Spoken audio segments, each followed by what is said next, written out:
बढ़ेंगे दीगर खबरों की जानिब। अहम खबर दें आपको, खुदकुश हमलावर समेत 5 दहशतगर्दों का टांग पुलिस लाइंस पर हमला।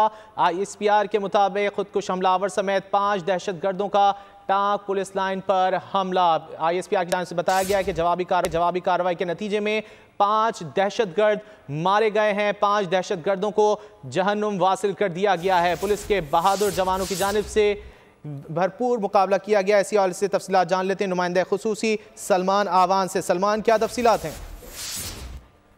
में पुलिस लाइन पर हमले के हवाले से ISPR ने मुकम्मल तफसीलात जो हैं वो अब जारी करती हैं। इससे पहले भी हमने बताया था कि ये हमला हुआ है और इसमें पुलिस एहलकारों की शहादतें हुई हैं। और अब जो ISPR के हवाले की जानिब से मुकम्मल तफसीलात सामने आई हैं, उसके मुताबिक ये 5 दहशतगर्द थे, जिनके अंदर एक खुदकुश हमला आवर भी शामिल था, जिन्होंने टांग पुलिस लाइन पर हमला किया। और ये हमला रात गए शुरू हुआ था, लेकिन और आज सारा दिन तकरीबन हमने देखा ये मुकाबला जो है। उसके बाद फिर सैनिटाइजेशन ऑपरेशन जारी रहा और अब ISPR की जानिब से बताया गया है कि कुल मिला के 5 हमलावर थे और इन हमलावरों के अंदर खुदकुश जो बमबार था वो भी शामिल था, जिन्होंने पुलिस लाइन पर हमला किया। लेकिन वहां पर मौजूद जो जवान थे वो पहले से अलर्ट थे, चौकस थे, और यही वजह है कि उन्होंने फौरी और मौसर कार्रवाई की। बहुत शुक्रिया इन तफसीलात के लिए।